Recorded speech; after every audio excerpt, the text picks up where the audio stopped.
Hey everyone, we just had another shiur as part of our Jewish ideology, answering some major questions that I think will help your life, regardless of whether you are Jew, Gentile, young, old, new to Torah, old to Torah, answering big questions, addictions. Many people have all types of addictions, practical advice of how to overcome them.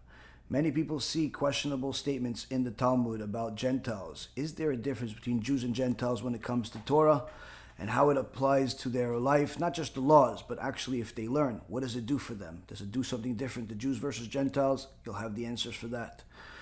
You also have a lot of answers for different questions when it comes to character development. Why it's not only good for you to develop your character traits, but it's simply a must for anyone that wants good for themselves, and much, much more. Enjoy the shiur, supported by donating on bhtorah.org, and most importantly, share it with as many people as possible. Kol tuv, b'cha v'atzlacha, and leave some feedback at the comments below.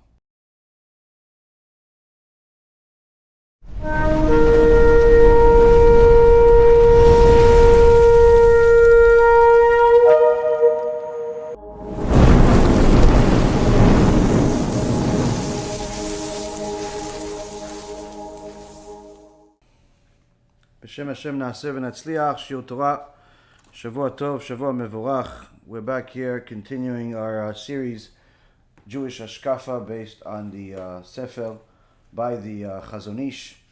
The Sefer, Baruch Hashem, has been studied countless times by many people, but I think that the way we've done it, especially in the English language over the last couple of years, has certainly brought a lot of new insights to many people. So BeEzrat Hashem will continue going into the next section of the Sefer and actually putting things into practice, BeEzrat Hashem.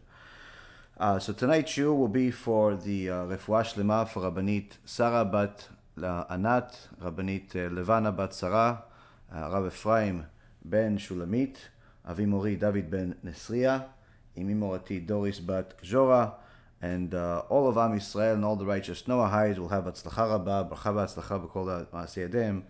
BeEzrat Hashem, each one that continues to contribute and help us with all the things that we're doing, Baruch Hashem. So we have lots of stuff, a lot of material, just a update for anyone who wants to donate, support, or volunteer. Please contact us. You could go to the website bhtorah.org or beezrathashem.org. And again, I remind you, anyone that has specific skills, especially coding, that wants to join our team of volunteers, or perhaps has any type of products that they want to offer, please contact us. We have a team that we're looking to build. So anyone that has the ability and is, especially if they're passionate about our shiurim, is someone that we'd be happy to talk to.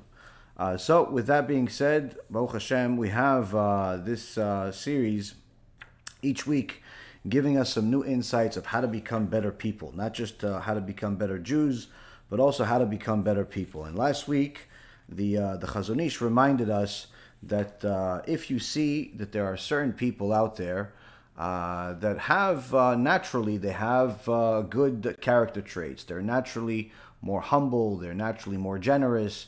And you happen to see that they come from a family of big rabbis and Talmidei Chachamim and Torah scholars. You should know that yes, these types of character traits do go and actually are something that the kids acquire, and it's not because it goes through the genes as far as the cells that you have in your body, the physicality aspect of it, but rather because the Torah continues to stand for its, for those that learn it. Anytime a person toils in Torah and invests their life into learning Torah, that Torah in essence promises to continue rewarding that person both in this world and the next. And many times you see that the greatest scholars that we've had throughout all of the generations typically were very close to other bigger scholars, either their father, their grandfather, and so on. Now, of course, if you go back long enough among everyone in this generation that's part of Am Yisrael, you'll see that everybody's grandfather at some point was a Torah scholar. In fact, when the Rav Elyashiv passed away, There was another person that passed away around at the same time, but he was a scholar in the secular world. And when you actually saw what they both left over for the world, you saw in essence the benefits of investing your life into Torah. This scholar from the secular world left a couple of kids, a few grandkids. I believe the total sum was somewhere around 10 or 11 people that were left behind. And of course, I'm sure that he had a relationship with them. I'm sure that they loved each other. But at the end of the day, you lived an entire life, 100 years approximately that he lived, and left 10 people behind him, and some scholarly work that some still liked, but quite frankly, most people already have forgotten about. On the other hand, you had Rav Elyashiv pass away on the same day, and it was well known that Rav Elyashiv left behind over 1,000 descendants, over 1,000 children and grandchildren's grandchildren were still, were alive at the time of his death. And of course, his work, his Torah teachings are still learned every single day today, years after he's already passed on. And many of the teachings that he actually taught are still being taught by his descendants. And in fact, many new teachings are coming out from his descendants. Other rabbis and other Torah scholars that are connected to Rabbi Elyashiv, and also Rebbitzins.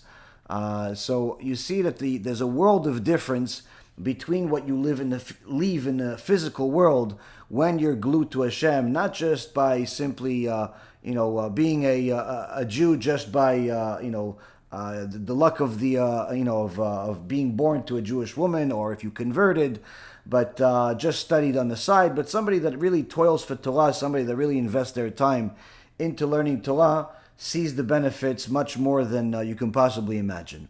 Now, the one thing that was very well recognized by Rabbi Elyashiv when he was still young was that he was an Eved Hashem. He was a servant of Hashem, and nothing can remove him from the book, because that's really what he wanted. And it was actually a man that came into the shul that Rabbi Elyashiv used to study in all the time for many years. And when he came in, this old man was looking around, and somebody asked him, "You need anything?" They didn't recognize the guy. He was somebody that came from America, and he said, "Yes, I'm looking for this person." He says, "Who are you looking for?"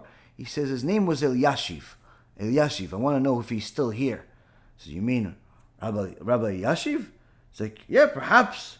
And they point at him, and he's still in the same corner. And the man started to cry. And I said to him, what's wrong? Why? Why are you crying? He says, "You don't understand. Many years ago, I went to the same cheder as Rabbi Elyashiv. I went to the same cheder as him. And we both studied, but he was the one kid in class that before class, after class, it didn't make a difference. He was always in that same corner all the time. And you couldn't remove him from that book. No matter how much we distracted him and bothered him and tried to get him away, nothing moved him from that book." Now, obviously, we all grew up, we all moved our own ways, and, I went to America, and I haven't been in Israel in many, many years. And, I just came here, and I wanted to see whatever happened to that boy. Almost 80 years have passed, and he's still sitting in that same corner. And that's why I cry. Because I lived my life and everything else, and he's the one that won.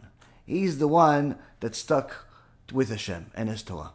So we see from here that, the average person that is familiar with what Torah is always going to be jealous of the Torah scholar. But many times they don't believe that they can do it. They don't believe that it's for them. They don't believe that they have the inner talents. Little do they know that anyone can do it if they are simply willing to make those sacrifices. Now, many times when you tell people that, you need to learn Torah, and if you want to be a Torah scholar, it requires a lot more than just learning from the books. You have to obviously emulate the Chachamim, you have to change your behavior. There's a lot more than just learning text and having a good memory. And this is part of the journey that many people don't really realize.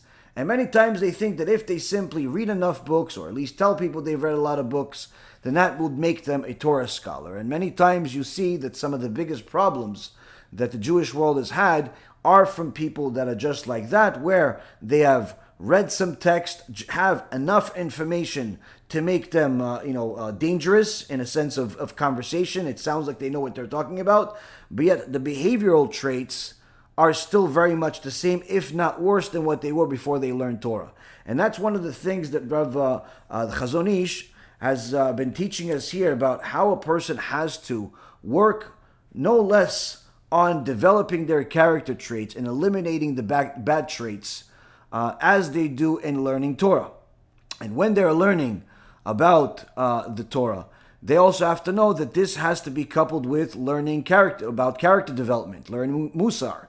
And although there are some people that are born with a much more refined character, all of us have met some people that are perhaps more generous than the average, or just more gentle than the average, more honest than the average. All of us have met some of these people, and some people, of course, were just stellar, and it looks like they were literally had a golden seed of some kind, some type of divine inspiration led to this person. And certainly some of these people are there. But as the Chazon Ish says, these are few and far in between.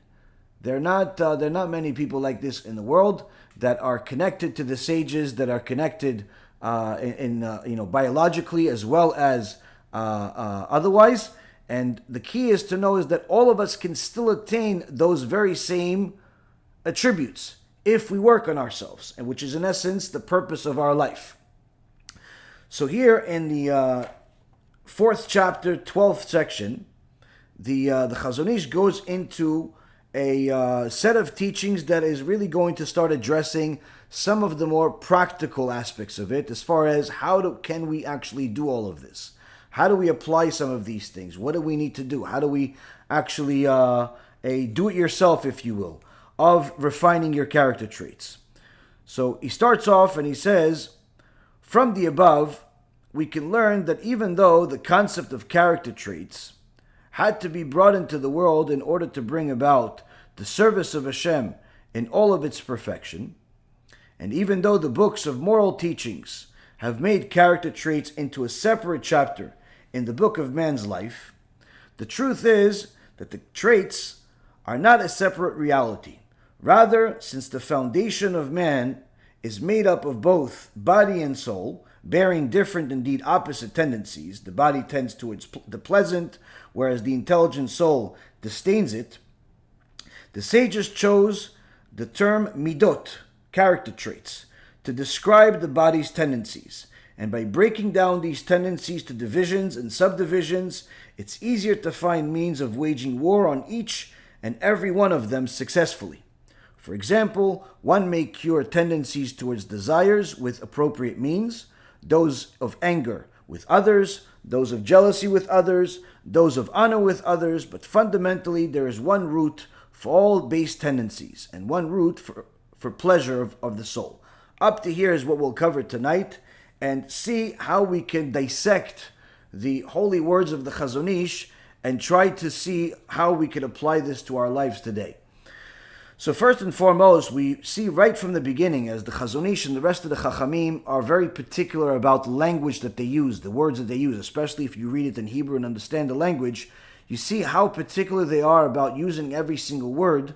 And in the beginning, the Chazon Ish is telling us that this whole concept of character development that was brought into the world was not brought into the world just to add another teachings like people do in philosophy or other intellectual endeavors that are out there. You know, there are always new types of teachings. Somebody sent me a video earlier today or yesterday about how there was this one guy that says that there is certain teachings that are going to help you, perfect your life if you work on such and such. And in reality, all he was doing was quoting what the sages have already taught for the last few thousand years with just some new lingo. Anything that's of any value is always going to be found in the Torah. So, especially when it comes to things that are going to improve your life. So the Chazon Ish is telling us here that this concept of character traits that was brought into the world was not brought into the world just to add another teaching to the world, but rather this is as part of the servitude of Hashem, the servitude of God. But he adds a few extra words where he says, in all its perfection. B'shlemut ha'avodah. What does it mean in all of its perfection? If a person thinks that they can serve Hashem to the best of their ability, but their ability falls short with some key aspects, some key tools, then the reality is that they may not realize it right away, but they'll realize it eventually, that they're not going to get that same fulfillment that their colleague is getting, that other people are getting. What is this like?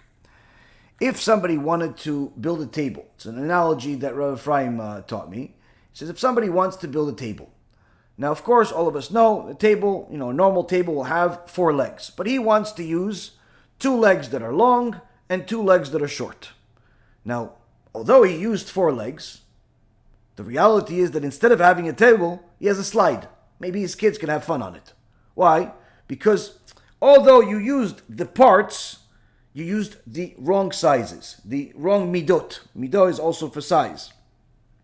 So a person has to understand that if a person wants to refine themselves as a person, you want to become a better person, you want to develop yourself in such a way where you can become the best servant of Hashem, which by default would mean you would become the best husband, or the best wife, or the best son or daughter, or the best employee, the best boss. You'd simply become the best version of yourself that can possibly exist as a result. The better you are as a servant of Hashem, the better you are as a human being altogether across all spectrums.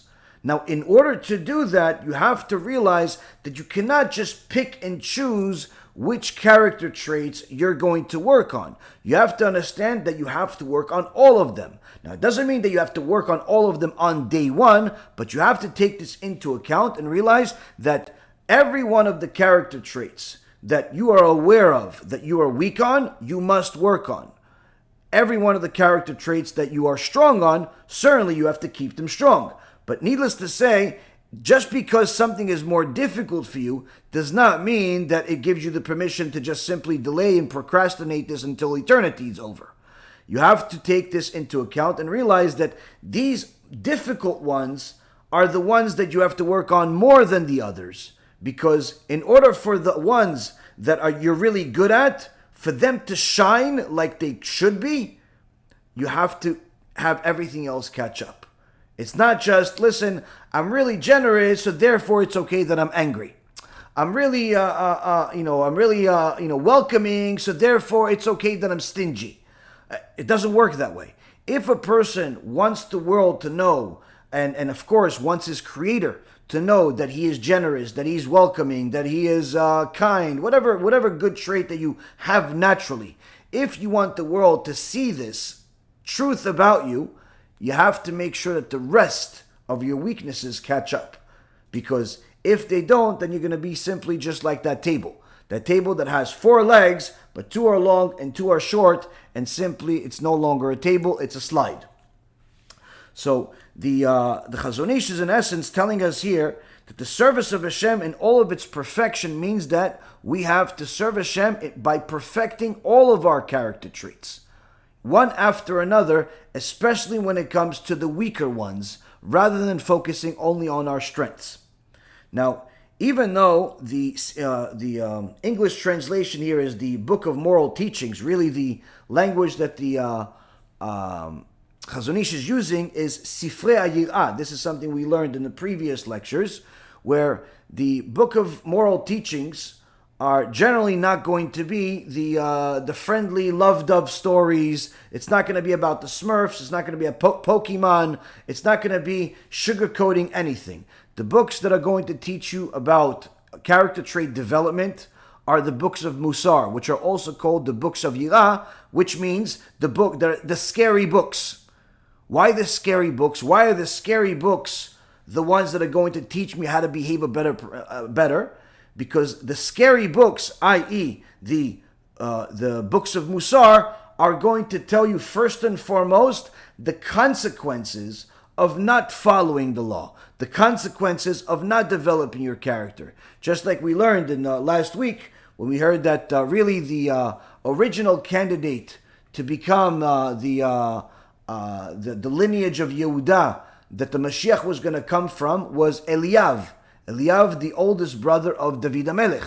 But Eliav, although he was beautiful, he was smart, he was clever, he was strong, he was literally perfectly fit to be the next king, to be the one that the Mashiach is going to come from, Hashem passed him over. He did not choose him. Why? Because Eliav tended to have anger.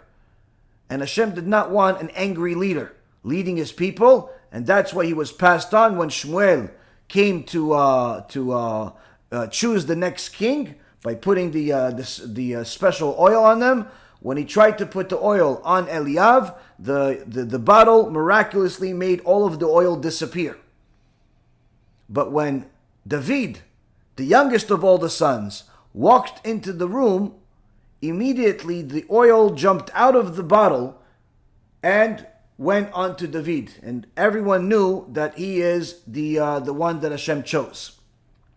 So here we see that the Torah knowledge of Eliav, the physical nature of Eliav, everything that he had was good, but he had a character trait flaw in comparison to his brother, to his younger brother, David, and for that he lost something that is unrepairable. I mean, just imagine that if it was Eliav chosen, that means that if there was a book that he wrote, that would be the book that would be included in the Tanakh instead of Tehillim, instead of Psalms.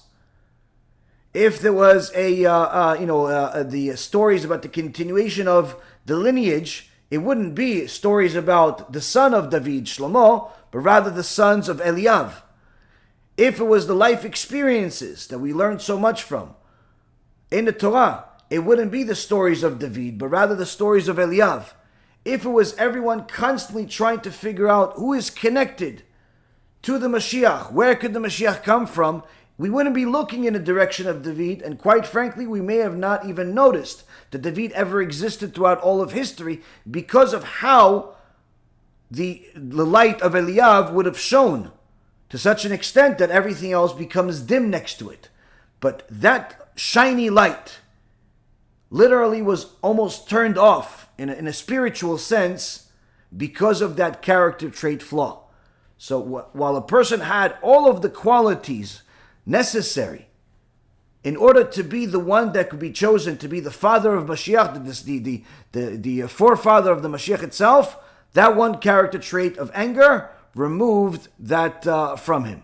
And his brother was chosen. Now, of course, Hashem is perfect and obviously always makes the perfect choices, but this, the sages teach us, is how much a person has to look at each and every character trait flaw when you realize what's on the line. It's not that it's just your marriage could be hurt by your anger, or your relationship with your children could be hurt because of your stinginess, or your relationship at work could be hurt because of your arrogance. Customers may run away from you. You may not end up getting the promotion. Sometimes a boss doesn't want to give the promotion to the most arrogant guy. Even if the most arrogant guy is the best at what he does, nobody wants an arrogant person to be a leader of his people, because they know that naturally this type of trait hurts others. They're in essence building themselves by walking over everybody else's corpses. So it's a trait that is detestable by most normal people. So that character trait that could have gotten you, the type of ambition that you needed, or the type of motivation that you thought you needed in order to succeed, could also lead to a lot of failures. So a person, when he thinks, okay, you know what, maybe it's not worth it to be a prideful person, maybe it's not worth it to be a stingy person, or a lazy person, or an angry person, but, worst case scenario, it'll hurt this one relationship, but that's where it's contained. Here the Torah is trying to teach us that no, it's much more than you can possibly imagine. Eliav was a very smart person. Eliav understood that he had the potential to be the next king. He had everything that you possibly needed for a king. But the last thing on his mind that he would ever think was that this one trait weakness that he had, it wasn't like he was some angry monster beating up people in the street, but it was according to his level, a character trait weakness. That when he expressed anger, when David came to see them at the camp when they were going to war, that was already too much. Anger expressed, Hashem says, no, a person like this cannot be my leader. So, in his wildest dreams, or perhaps in his biggest nightmares, you would have never imagined that he would lose all of that just for that character trait. Imagine how much a person would lose just for having not just anger, but also a lot of the other weaknesses. And at the same token, how much a person can gain by developing those character traits and perfecting them. So this is some of the stuff that the books of Mussar teach us, where they're not going to tell you, listen, it's good for you to be generous because people will like you. It's good for you to be friendly because you'll have more friends. It's good for you to not be angry because no one's going to get scared from you. That's not what you're going to find in the books of Mussar. The books of Mussar are going to capitalize on the number one motivating emotion that a person has, every person has, which is fear. Fear is the one emotion that drives people to do most of what they do in life.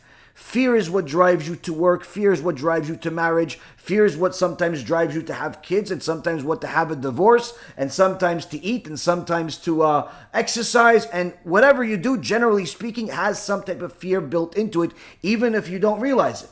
Many times people think, no, I just like to look good.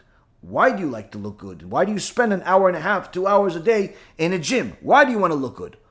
The reason why is because you're afraid that people will mock you. You're afraid that people won't look at you. You're afraid that you may miss out on certain opportunities, whether it's employment opportunities, relationship opportunities, and so on and so forth. So a person could literally invest an hour and a half, 2 hours a day or more, exercising without really realizing the root of what's motivating them to actually exercise. And the same goes with their work. Sometimes a person can literally spend their entire day working and whatever it is that they're doing, because they'll tell you, listen, I want to be successful.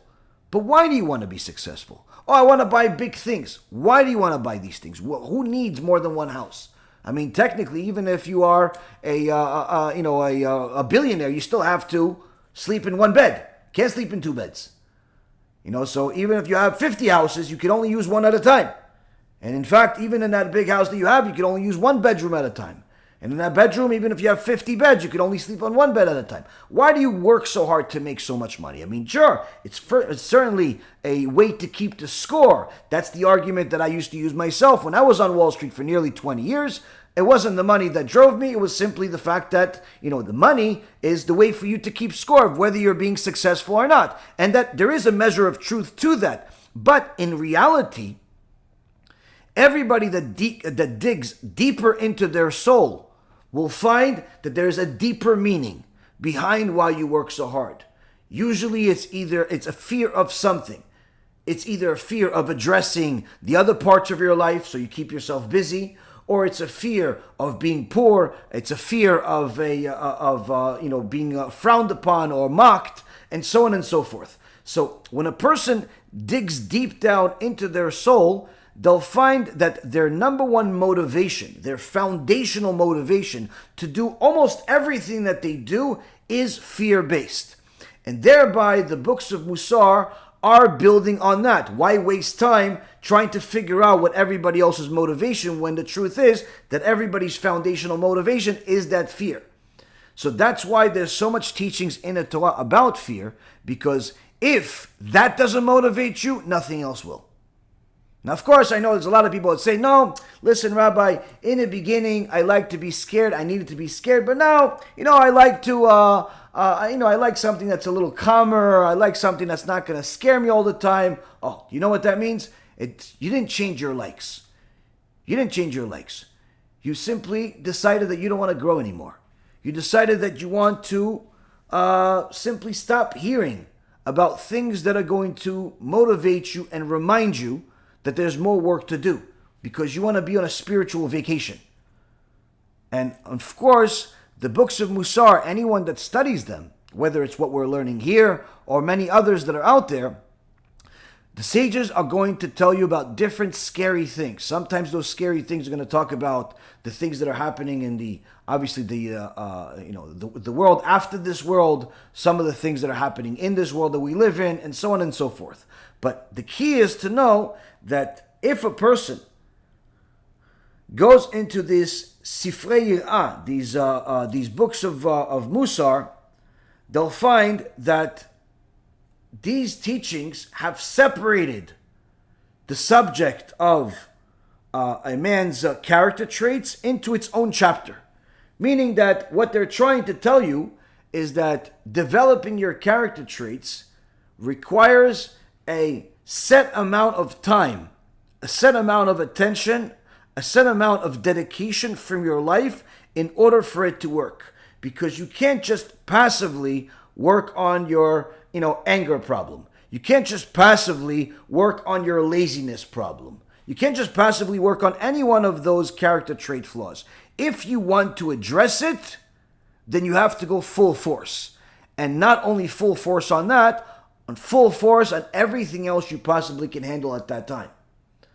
Because you have to realize that it's not just the easy ones that you can build on and make them shine so much that the darkness that's among you is not going to be seen. No. It's that darkness, that weakness is going to stay there and in fact going to have a bigger impact the more you work on the others and leave it behind. So the Chazon Ish is telling us that the Baalei Mussar, the people, the sages that taught Mussar, wanted to get our attention by telling us that this character trait development is a separate teaching of its own, but he says the truth is that the traits are not really a separate reality. Rather, the foundation for everything is the same. It's all part of the same foundation, but it was necessary to break off the teachings of Mussar that are about character trait development in order for it to be more effective. Why? Because the foundation of every man is made up of two things: body and soul. You have the physical needs that are the motivation of a person, and then you have the intelligent soul. The physical needs many times are the opposite of what the intelligent soul wants. And the way for a person to develop their character traits and succeed means that they have to overcome these bodily desires and make the intelligent soul the priority. Now, the Chazon Ish is telling us that the fact that they're opposite, the bodily desires are opposite of the intelligent soul, is one of the most important parts of character trait development. And the reason for that is because if a person wants to see where their weaknesses are, but they don't have, let's say, a one-on-one teacher, they don't necessarily have teachings like this that are spoon-feeding it to them and telling them exactly what to do, Hashem even gave them nature within themselves to identify their weaknesses. And that is simply look at what you lust for. If you lust after certain things, especially if it's beyond the norm, if you lust after food, you're one of these people that eats all day, you always have to choose something, or you're constantly thinking about intimacy, you're constantly thinking about money making, you're constantly thinking about, you're investing a lot of your energy focused on one particular thing, and it's constantly on your mind even when it's inappropriate for it to be there, then obviously that's a weakness. And it's time for a person to start using their intelligent soul to overcome it. The sages termed this midot. They call this midot, they call this character traits, in order to describe the body's tendencies. Midot are also a word that's measures. And if a person looks at their measures, looks at their midot, they'll see which ones are the weakest, that are literally, there's like Mayday announcements. There's a SOS. You have to fix it. Everyone's complaining about it. Your wife is complaining about it. Your kids are complaining about it. Your boss is complaining about it. The customers are complaining about it. This is just something that is constantly a problem. You're lazy. You're arrogant. You're this. You're that. That's the ones that you'll see. Something is causing that. Some type of physical desire is causing that. If a person can identify that, which usually only takes a matter of minutes or seconds even, that physical desire, then they'll have a much easier time to overcome that physical tendency that leads to other character trait flaws. Now, the sages broke down these tendencies into divisions, subdivisions, in order to make it easier to find the tools that are necessary to wage war against each and every single one of these. And as Rabbi Ephraim says, the only solution to overcome these character trait flaws that stem from physical tendencies, physical desires, is by training the intellectual soul how to overcome these desires and also any other possibilities that would come from this. For example, if somebody has a uncontrollable, or even not even uncontrollable, simply they're an eater. They're one of these people that eats a lot. And they want to overcome it. Now, of course, everyone has seen the videos of some guy that used to eat a lot and he stopped eating, or he replaced the eating with something else, and he's just eating grass every day for 6 months or a year, and he runs around all day as if he has no work and no job and no responsibilities, and somehow he loses 150 pounds, and those are all fancy, fantastic stories. The reality is very different. There was a lot more behind the scenes you didn't see, and even more than that, not everybody can do the same thing. Not everybody can simply dedicate every single one of their waking hours, deciding which version of grass they're going to eat today, and not everybody can do that. But that doesn't mean that a person cannot overcome their addiction to eating. So, if a person wants to do that, first and foremost, they have to see, okay, wait, do I have a plan? Do I eat all the time, or do I eat whenever I'm hungry? Once they start thinking about it, okay, so I could handle the fact that, I don't necessarily need to eat all the time. I could eat when I'm hungry. And I'm not necessarily hungry all the time. And there are certain things that fill me up better than others. If I eat junk food, if I eat candy and chocolates and so on, those are sweet and tasty and I like it, but it doesn't fill me up. If I order Chinese food, I can eat it for 5 hours straight and still remain hungry. Why? Because it's the same thing like candy. But if I eat, I eat a piece of meat and some bread, or I eat, a peanut butter and jelly sandwich, or I eat some of these other, sandwiches, some other form of food that fills me up, then I won't necessarily be craving for something shortly after. So automatically a person can see that, again, it's not even necessarily that you need to eat that much. It's that sometimes the food that you eat is what leads you to eat more and more. Secondly, it's also a decision that a person has, that the intellectual soul has to overcome the physical desire by simply deciding that I'm only going to eat when I'm hungry, not when I simply want to eat. And I'm not hungry all the time. So that means that automatically a person could, remove at least 50%, if not 90% of the amount of times that they eat all day. They don't have to look like a cow chewing its cud all day. Why? Because I'm not hungry all day. The other aspect is that they have to also consider, how does the food affect them? How does the food affect them? There's certain foods that make them tired, certain foods that, don't necessarily make them tired, certain foods that even energize them, and so on and so forth. Many times you'll see that some of the Torah scholars that were very particular about their time, many times you see them eating the same thing for 50 years in a row. One famous dish, if you will, that is well known is the dish that Rav Kaduri, Alav Shalom, used to eat, bamba. breakfast, lunch, and dinner. He would eat bamba.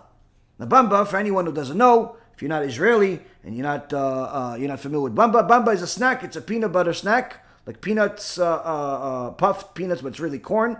Long story short, it's something that is was good for his stomach, was good for his to be satiated from, and that's what he would eat. Bamba. Now again, you may choose to eat other foods. Why did he choose that? The same thing like Rav Steinemann. Rav Steinemann would eat a potato. That's it. Potato. No meat, no chicken, no sauce, no nothing. Potato. Why? Because I eat, because I'm hungry, and this food satiates me. That's it. I don't have to worry about the other things. Now again, I'm not telling everybody this is for everybody. I'm not recommending for you to start eating only potato for the rest of your life, or even just steak for the rest of your life. Many people simply cannot handle that. But the point being is that when a person decides that they're going to eat for the sake of satiating their hunger and not their desire, automatically that removes a lot of the extra that a person has.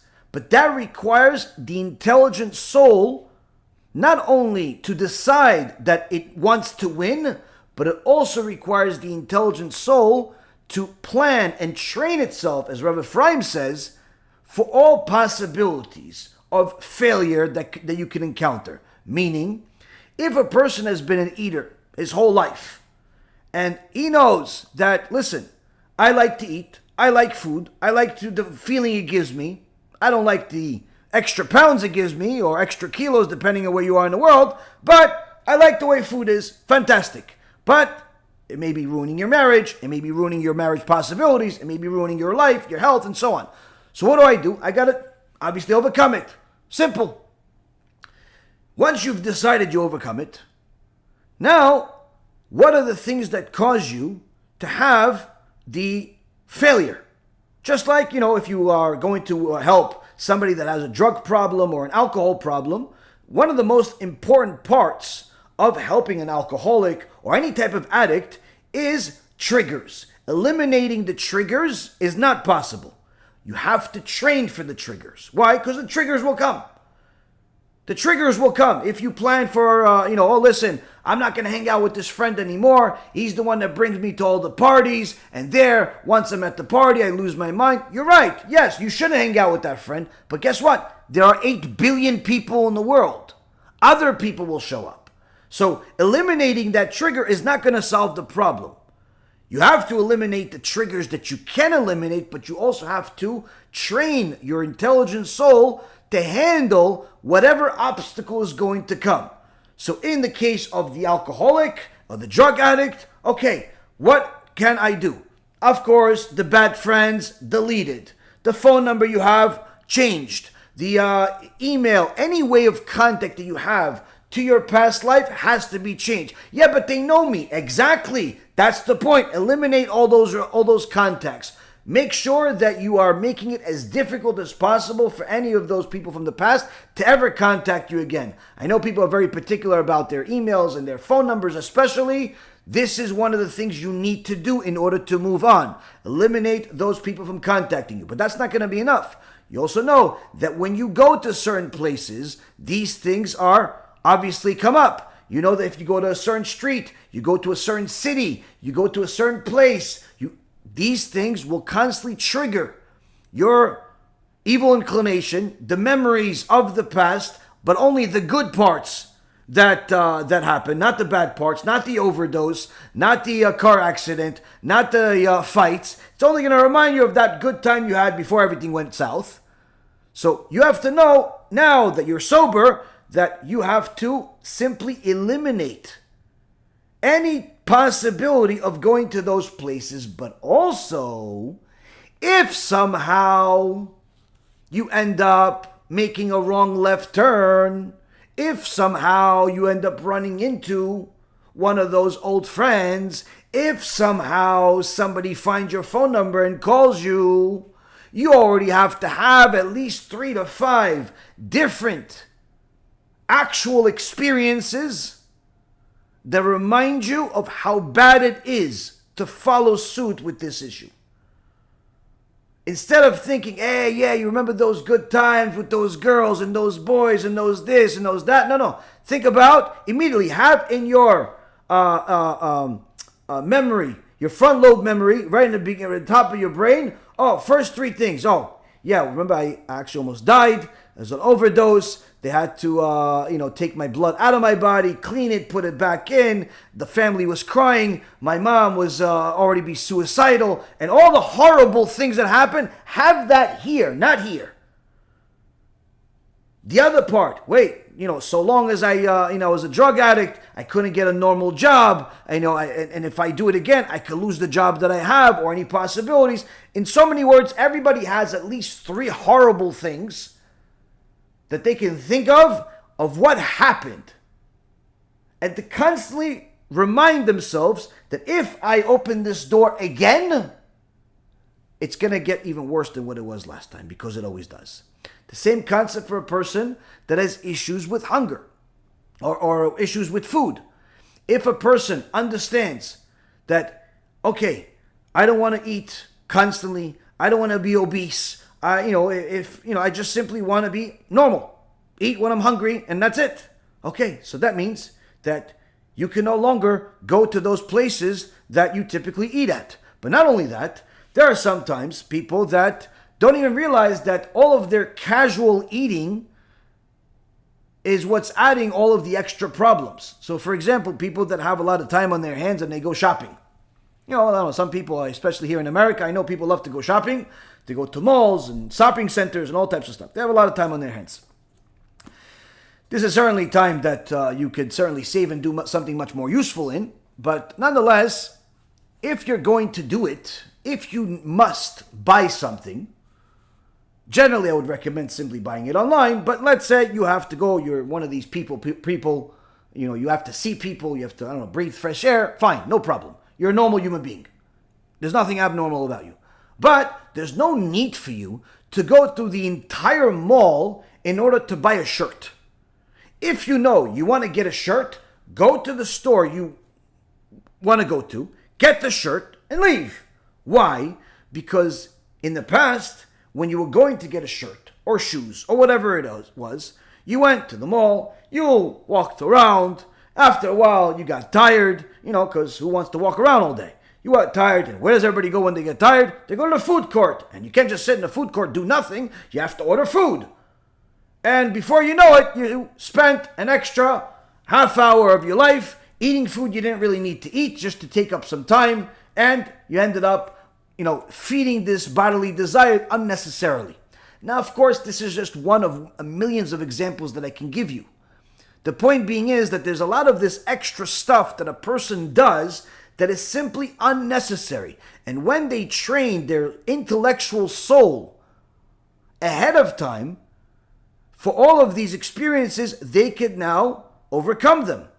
Now, you say, okay, next time I need to buy something, I'm just going to the store I need and buying it. I'm not going to all the extras.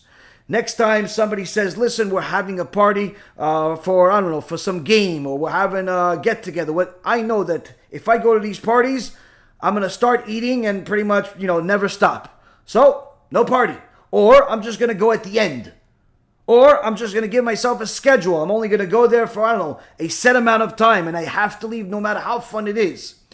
Point being is that a person has to give themselves some type of gate, some type of fence around their own behavior in order to contain themselves from losing control.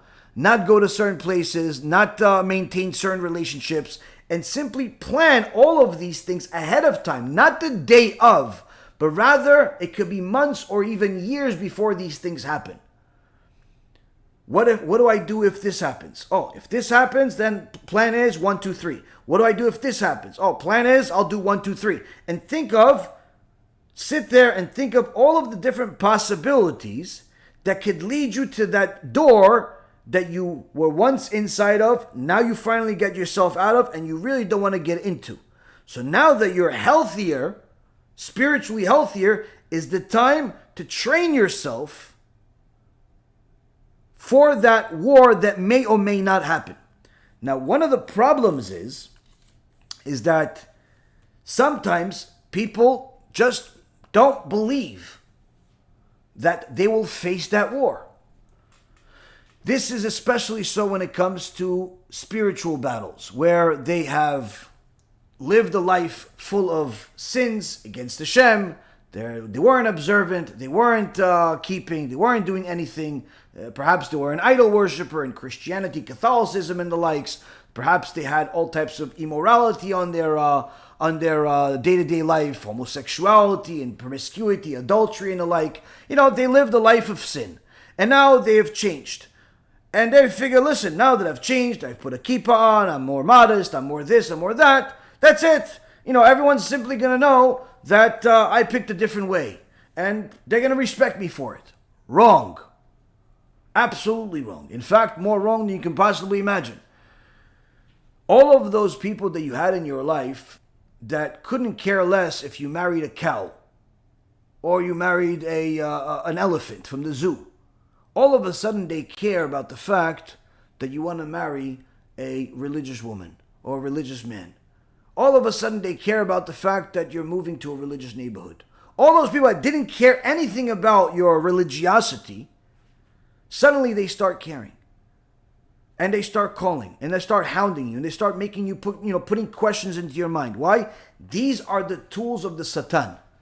He's constantly going to send you different things that are either going to make or break you. And if a person trains themselves that if this person calls, this is what I'll say. If somebody that says this to me, this is what I'll do. If you train yourself for these things, then you'll have the tools to overcome them.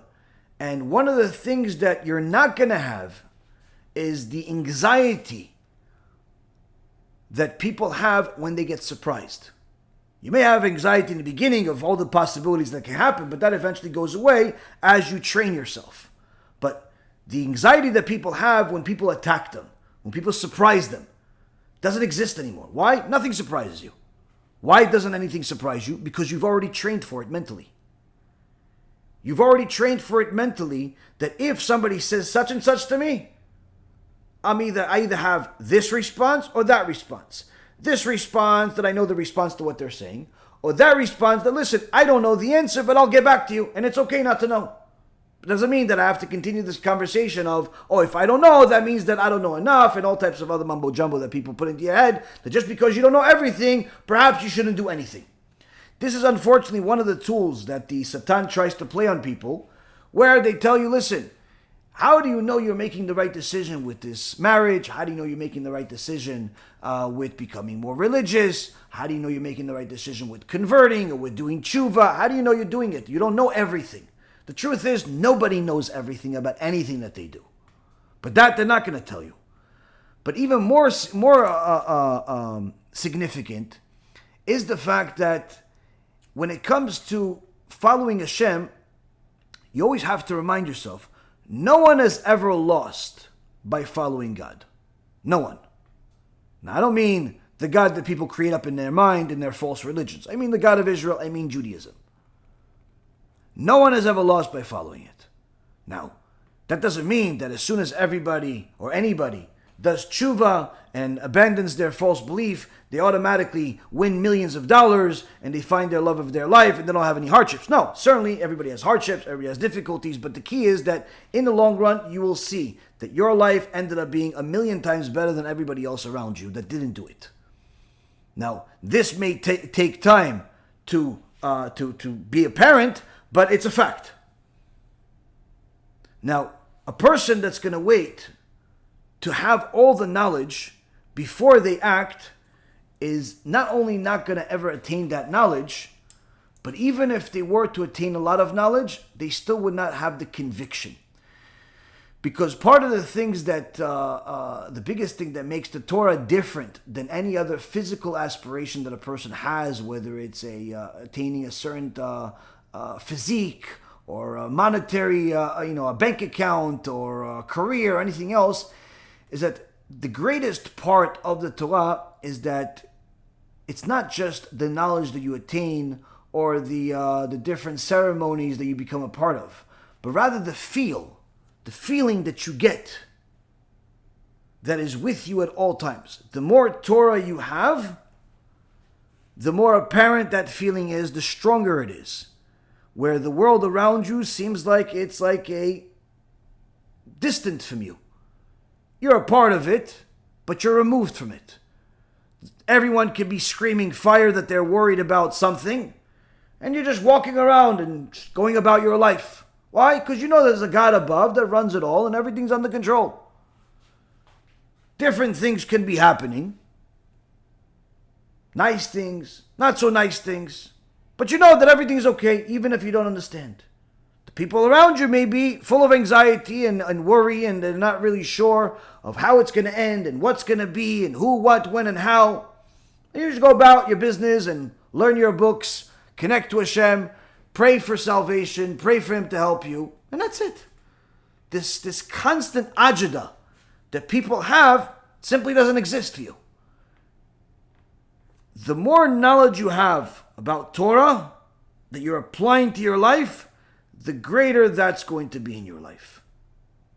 And the less the outside world will have an impact on you, especially conflicting beliefs. People that have opposite beliefs of you. If your beliefs in Hashem and your knowledge of Hashem is strong, nothing can move you. Even if somebody brings you Yoshke, brings you Jesus from Gehenom, and shows it in front of you, it won't do anything for you. Won't affect you in any way. Somebody can give you some really, cleverly worded essay that disproves such and such. Doesn't do anything for you. Won't move you. But if you're weak, or better said, not strong enough, even a strong little wind of heresy can move your opinion. Oh, I have doubts, Rabbi. I don't know. What do you mean? You've been religious for 3 years already. What do you mean you have doubts? Doubts of what? I don't know. This guy, he just wrote this book, and he just made this video, and he said that, God said, let us make man, like us, and what does it mean? Like, maybe there's more than one. Wait, so you're telling me that one sentence that you heard on some YouTube channel, or some book, or some event that you shouldn't have attended in the first place, that one sentence took 3 years worth of Torah learning into the garbage? That's it? That's all it took? Something's wrong here. Did you really study Torah for the last 3 years? Or are you just like, a passerby? Like you once in a while. Because it's not possible for that to happen if you really study that much. And that's the truth. The more you learn Torah and you connect to Hashem and develop your character traits, both on a spiritual level and a physical level, the stronger your belief system is going to be and the more immovable it's going to be. Where many times you're simply going to look at people that have the opposite ideology as just, either crazy and you feel bad for them, or you just, nothing you can do. It's like a hopeless situation.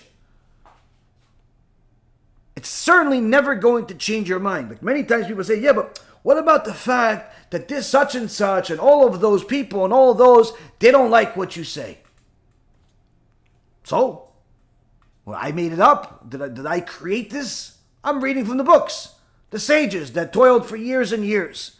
They said it. I'm reminding you of it. That's all I'm doing. I'm not creating anything out of my head. This is simply what the sages said. I'm just reciting it. Call me a parrot, call me a donkey, call me whatever you want. The reality is I'm reading the book for you. That's all I'm doing. Now, if you have a problem with me, fine. You can like me, dislike me. I don't really care. But if you have a problem with the sages, that means you have a problem with God.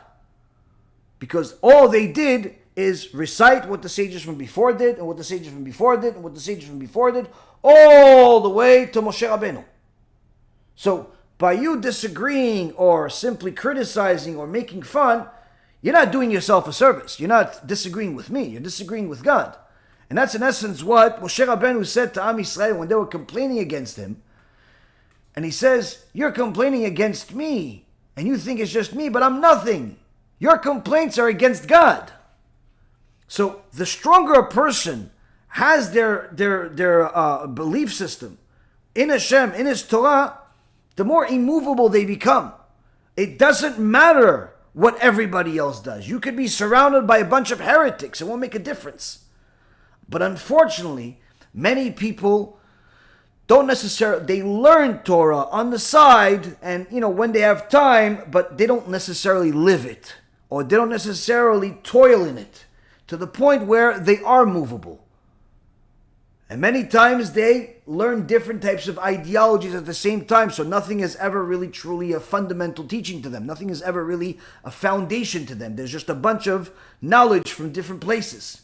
So when a person delves into the Torah and realizes that this holy Torah has to become their life. You have to work, you have to be married, you have to have kids, all those other stuff. Life exists. But the foundation that's going to be the manual of how you operate all of those things is always going to be the Torah. When a person does that, nothing can move them. Now, if a person is going to wait to understand everything before they do it, then they can already know and be assured they're never going to get to that point. Why? Because the biggest distinguishing factor from the Torah to everything else that's out there is the spiritual feel that you get. Now, there was an intellectual that knew that there is truth to the Torah and said, you know what, I'm willing to do tshuva and start keeping the mitzvot that I understand. And of course, the rabbis welcomed him and they were happy to accept him.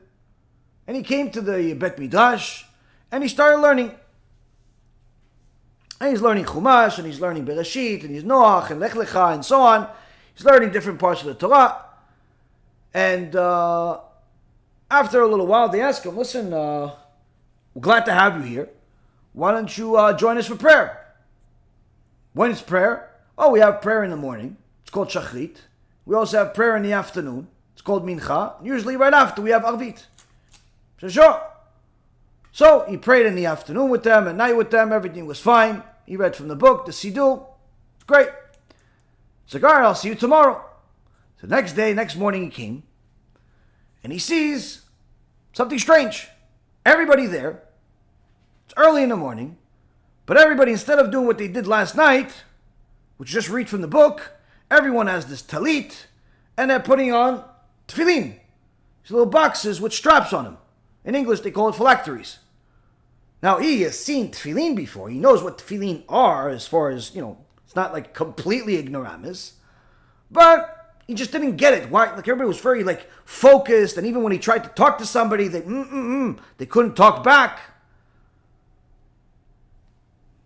So he went on his way. Somebody offered him the tefillin. He said, no, thank you. And of course, no one's going to make a big deal out of it yet. But after everything was finished, the rabbi came to him and said, listen, now that you're, learning with us, pray with us, why don't you put on tefillin? He's like, why should I? Oh, it's a mitzvah. Oh, great, it's a mitzvah, but there's a lot of mitzvot. I heard, there's hundreds of mitzvot. Maybe I don't need this one. Especially since you're saying it costs so much money, I don't see the need. He's like, no, you have to do it. Whoa, have to? You didn't tell me anything, have to. Why? Why do I have to? He says, because this is one of the covenants.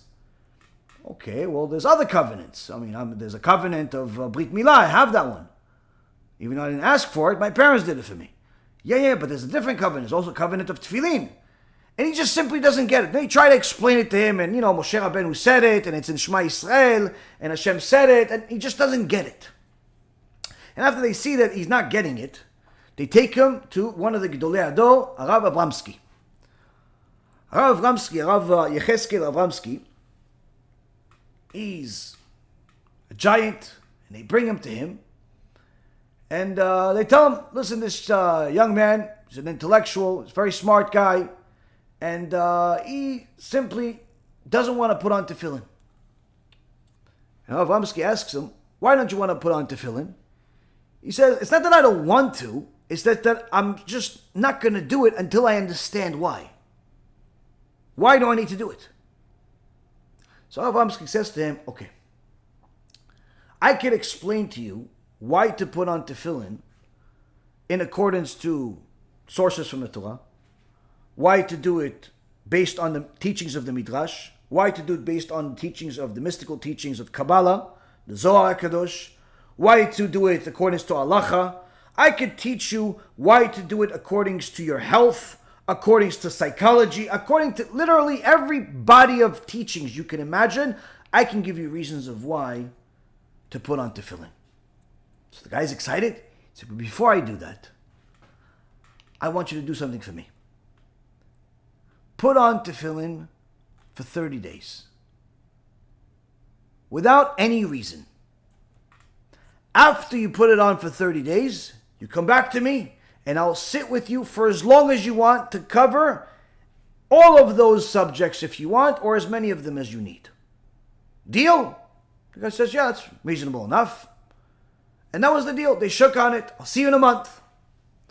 A month passes by. The guy's putting on tefillin. And a month passes by, and Rav Yechezkel Abramsky remembers. Chachamim don't just make empty deals. A month passes, and the guy doesn't come. 2 months, 3 months, 4 months, almost 5 months pass. And the guy shows up. As soon as he comes in, Rav Abramsky says to him, no, where are you? I've been waiting for you. Why, you don't want to learn? Now, finally? He says, no, Kvod Rav. Believe me, it had nothing to do with that. After 3 days of putting on tefillin, I got the point. I got it. On my own flesh and blood, I got it. I didn't have any questions anymore. I didn't have any questions. There was no point of meeting after a month. 3 days after it's on my body, I already knew.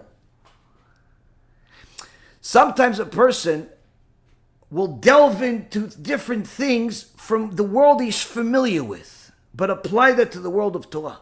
Oh, I'm only going to keep this once I understand it. I'm only going to keep this once I'm ready. They don't realize that no one ever loses by following Hashem and His holy Torah.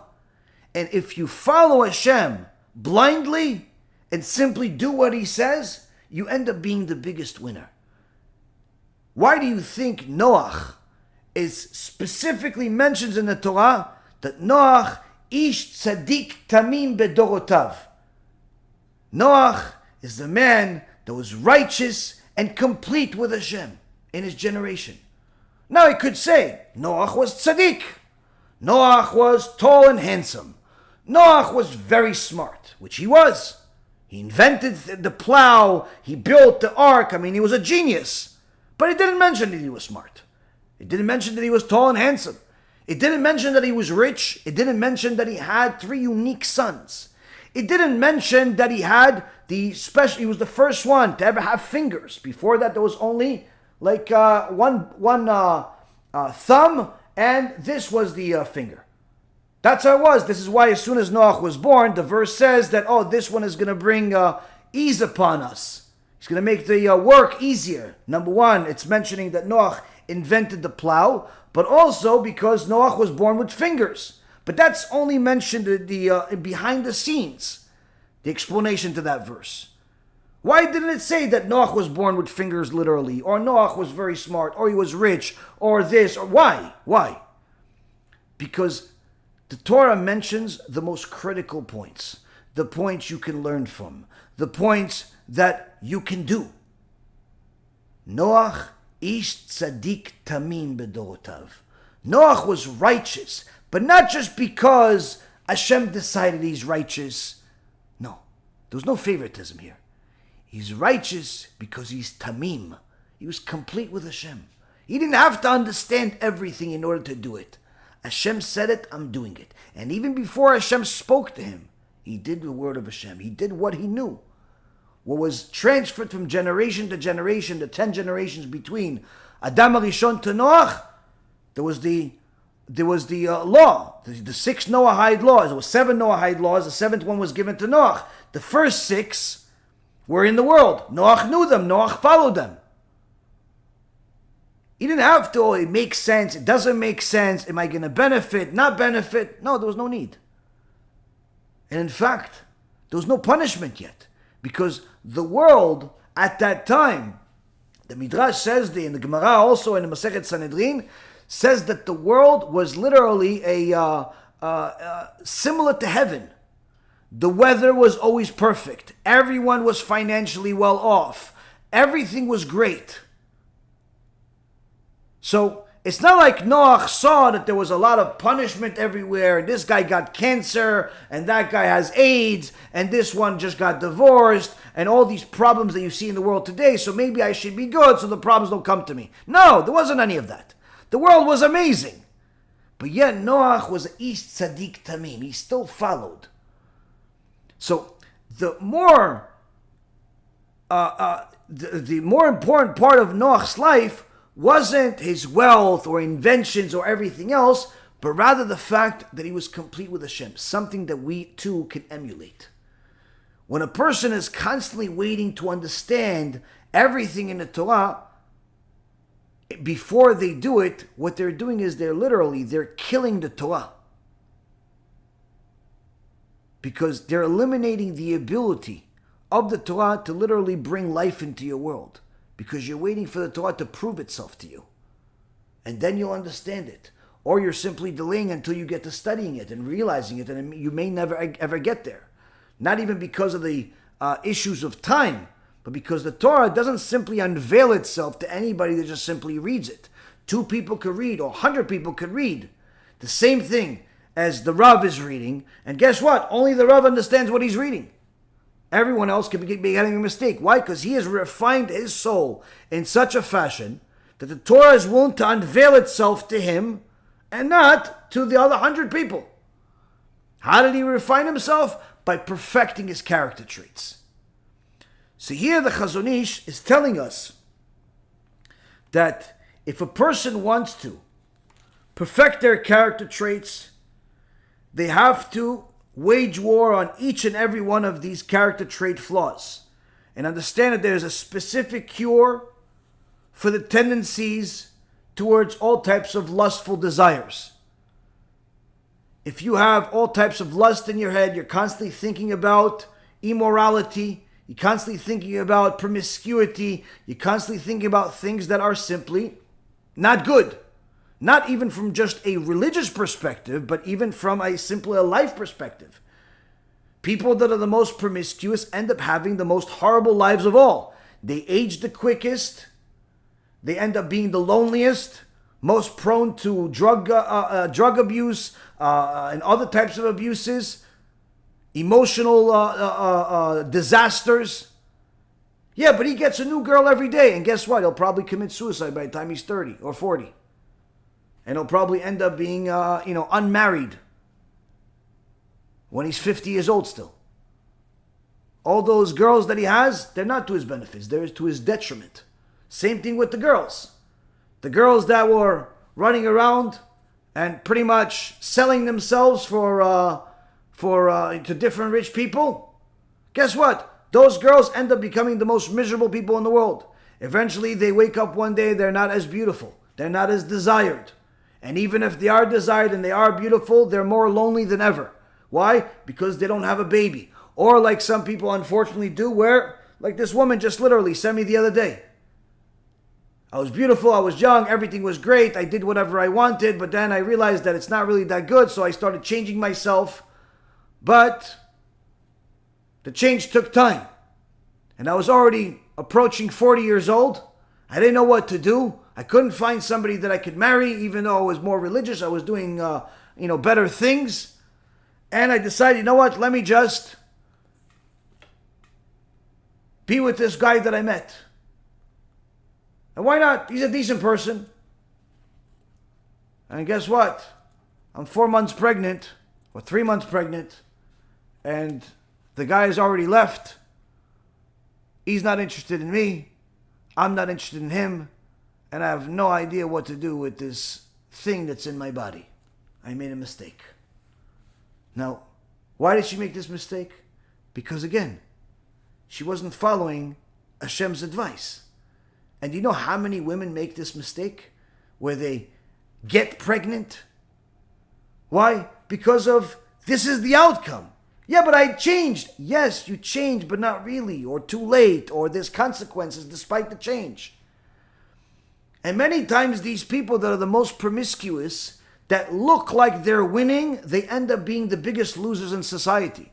One of the prime examples is the real lives of people in Hollywood and celebrity and success. In fact, one of the things that I heard a very wise person say recently, that's not a Jew, I don't think he's a Jew, but he's a very, very smart guy. He actually said that he did I guess there was a private study, that the more successful people became, the more miserable they became. In fact, money was not only the answer to all people's problems or the key to happiness, but quite the contrary. He actually saw that he did a study where there was they checked the level of happiness of people that got into a traumatizing accident and became paraplegic versus people that won the lotto. He said during the first year, of course, the people that got into an accident, their happiness went drastically lower, while the people that won the lotto, their happiness skyrocketed. But after 12 months, he says it's unbelievable. The statistics are that they both go back to where they were before the event. Meaning, the guy that won the lotto, he may have $500 million in his account, but if he was a miserable guy before he won the lotto, he's back to misery after the lotto, just a year later. The guy that was a paraplegic, if he was a happy guy before the accident, guess what? He finds a way to get back to happiness a year later. So we see from here that success monetarily is not going to bring you happiness. And in fact, most people, their happiness deteriorates over time as a result of the success. So if a person has these desires and they're constantly moving due to these desires, they have to know that there is a cure for it. The cure is to strengthen your spiritual self.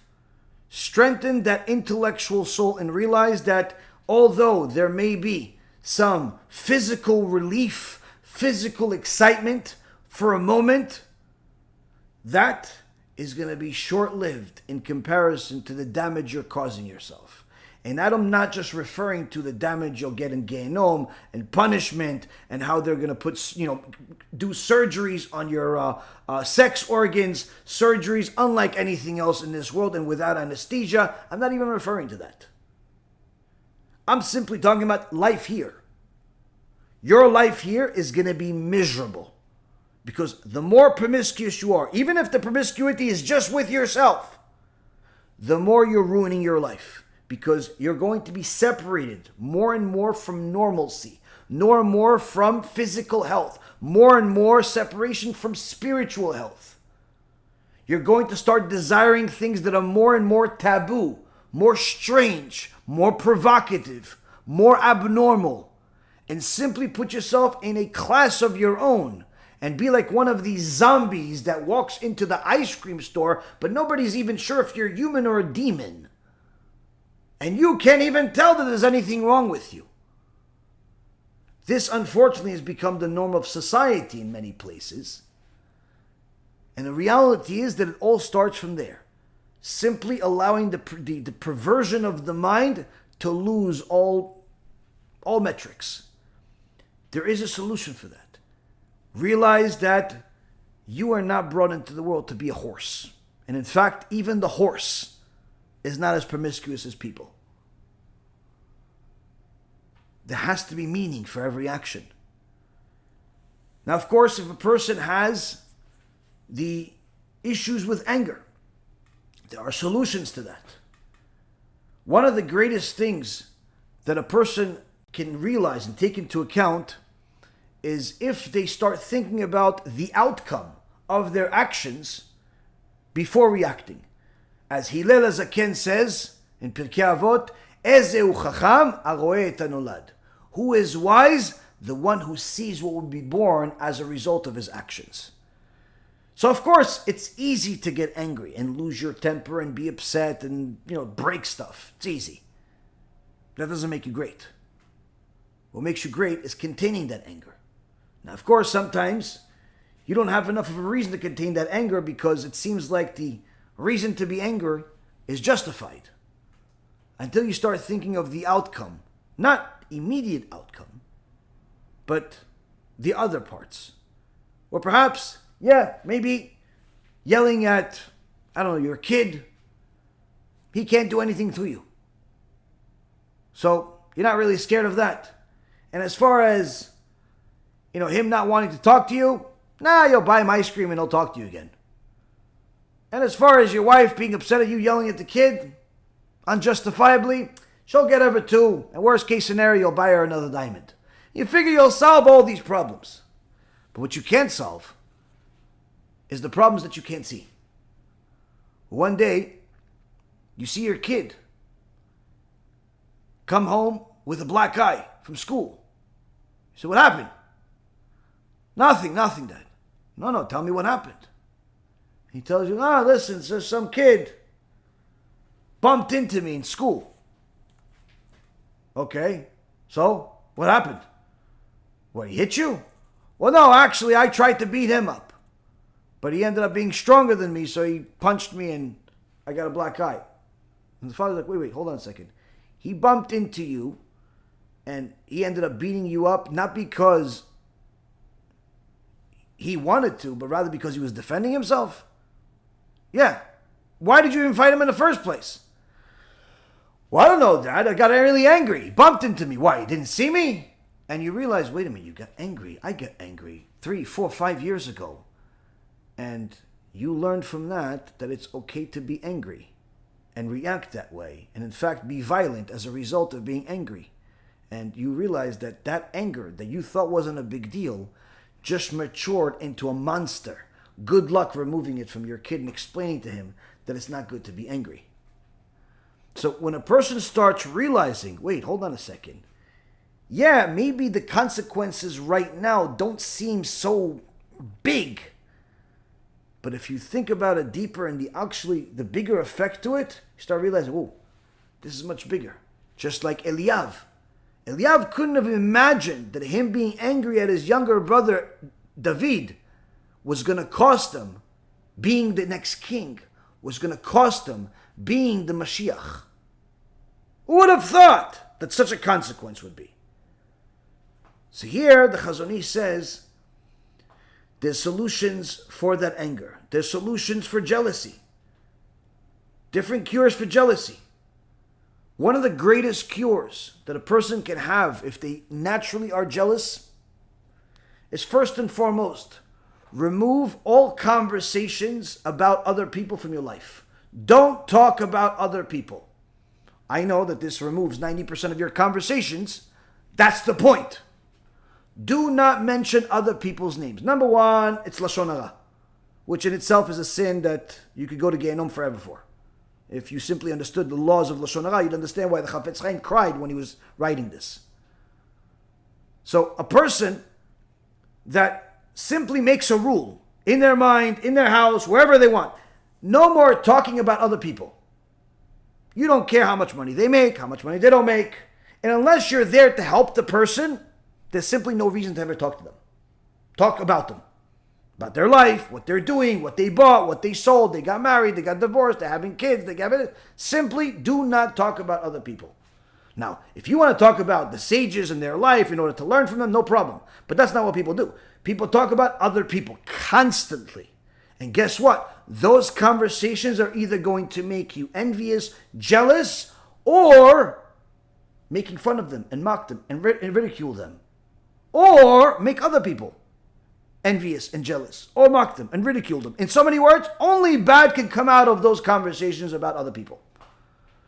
So one of the things that you can remove from your life is conversations about other people. How much money they have, the houses they get, the relationships they're not in, what they did this weekend, what they said, what they didn't say, all that stuff. Simply remove that from your life. That's one way.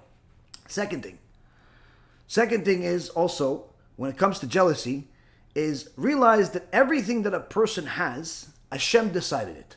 The Gemara in Masechet Rosh Hashanah, page 16a, and also Masechet BeIt 16b, says the same thing.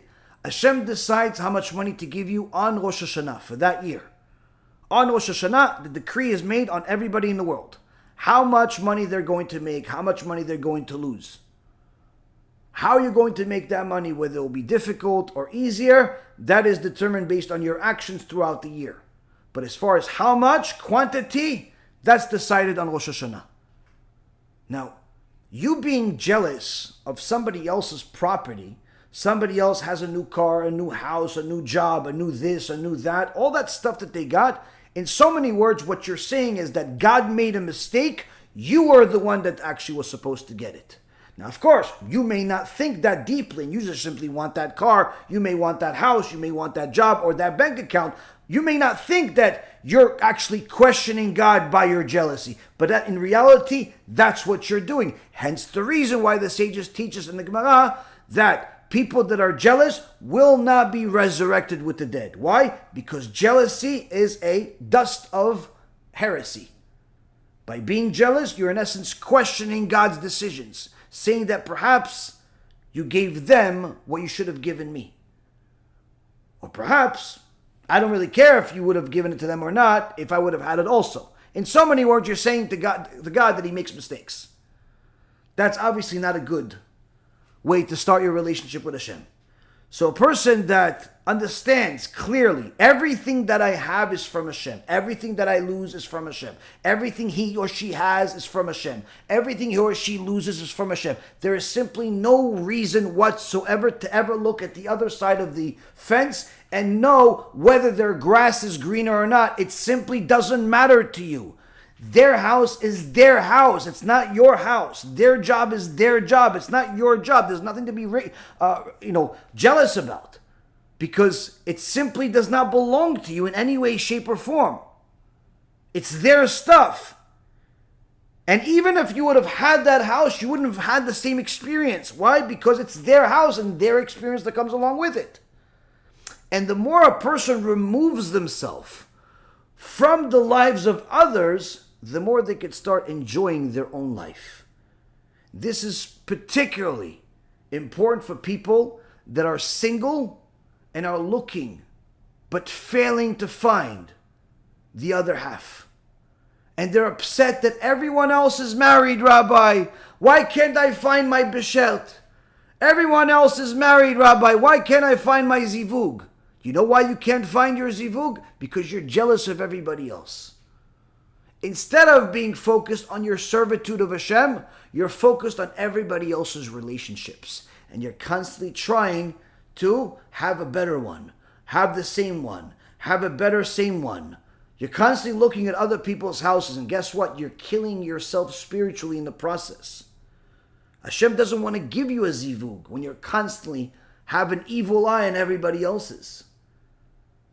So a person that is looking for their zivug, best zgula in the world, get closer to Hashem.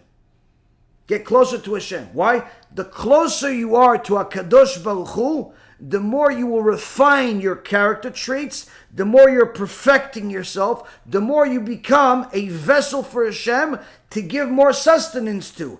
Part of that sustenance could be more money, it could be a zivug, could be a wife, a husband, children, whatever it is. By making yourself a better vessel, Hashem can give you more. But by constantly looking at everybody else's profits and losses, guess what? You're ruining the vessel that He gave you. You're chipping it off instead. Oh, why can't I find You don't deserve anything. Under the current conditions, you don't deserve anything. Why? You're questioning God. No, I'm not questioning God, but why won't He just give it to me? Oh, you're making like you what? You're the IRS? You're the mob? God owes you something? Instead of working on yourself to perfect yourself, you're in essence questioning God, or perhaps looking at other people's pie and saying, how come I don't have it? So that jealousy that a person has literally can be subconscious. They won't even realize they're jealous. And they don't realize the damage that jealousy is causing to themselves. Because instead of working on themselves and perfecting themselves and getting closer to Hashem, they're constantly looking at everybody else's relationships and reminding themselves of what they don't have and reminding themselves of what they want. And guess what? When Hashem finally sends you something, you don't even know how to handle it. You don't even know how to handle it. Why? Because you're so desperate to finally get something. It's like you throw yourself at this person, and guess what? They reject you. Why? Who wants you that way? You're like this crazy person. No, but I'm really nice, really. Well, you didn't show it. You look like a crazy person. You know why? Because instead of capitalizing on your alone time and getting closer to Hashem by perfecting yourself, you were simply looking at everybody else and just waiting for your time, as if God owes you something. So this is particularly important for a person that is alone. You want a sgula, people pay for sgulot. People go to special rabbis and Kabbalists and they buy prayers and they buy everything. You can do all of it for free. How? Perfect yourself. Now, of course, that also means you have to perfect yourself as far as actions. You cannot be promiscuous, you cannot waste seed, you cannot be immodest, all of those things that kill the blessings. But if you have all of that covered, and you still haven't found that zivug, guess what? If you perfect yourself as a person, you will become a better vessel for Hashem to bring that zivug to. Now, needless to say, by becoming a better vessel, by working on your character flaws and eliminating one after another, you're also going to become less picky. And one of the biggest issues that we have in this generation, unlike any other generation before us, is how picky men and women are today in our generation. Literally, everyone thinks that they are perfect and everyone else is deformed. Like, no one is good enough for him. No one is good enough for her. Listen, Rabbi, she's a really nice girl. It's just that, can I get somebody skinnier? What do you mean, somebody skinnier? You're 250 pounds and 5'6". You look like a tire from a truck. What are you talking about, somebody skinnier? Nah, Rabbi, I like it. What's wrong with you? Can she bring children to the world? Is she a decent human being? What, 5 pounds is going to make a difference? 10 pounds is going to make a difference? If you care so much, just get a liposuction for her. Pay the money. What difference does it make? It's so stupid you're going to give up on all the good things that she has because of a few extra pounds? That's the decision that you have? And you think you're normal? You think that God's going to send you a decent person with that kind of attitude? Or the best yet, you hear, girls, what's wrong with the guy? Oh, listen, Rabbi, he's really nice. Okay, so what's the problem? Why won't you go on more dates with him? Listen, he's really, really nice. Okay, so you said that already, but why won't you go on another date with him? I don't know if you can understand, Rabbi, but he's really nice. I'm sure some other girl's going to be happy with him. Okay, fine, I understand all that stuff. But why won't you go on another date with the guy? I don't like the job that he has. What? What do you mean you don't like the job that he has? What are you, the employment department? Are you the fraud department at the SEC? Maybe he's committing fraud. Are you the IRS? Maybe he's not paying enough taxes. What do you mean you don't like his job? His job is his job. He's there to work, to make money, to pay the bills, to go home. What difference is it to you what job that he has? Unless he has a job that's illegal or a job that's full of promiscuity and immodesty. What difference does it make to you if he works for the sanitation department collecting everybody's garbage or he works for some office collecting papers? What difference is it to you what job that he has?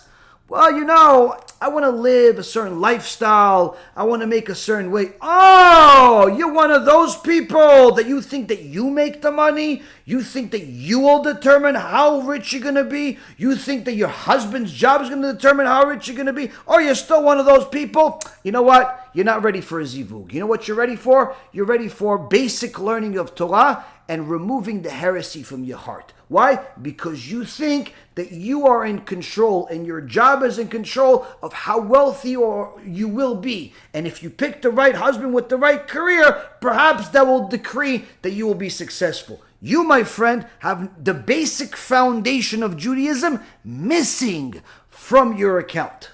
Missing, completely missing. It's as if they were deleted. Why? Because you think that if you marry a guy with a specific job, you'll be successful as a result. You'll have a certain house as a result. You don't realize that there are plenty of people that have a lot of money, and guess what? God takes it. God takes it. Gone.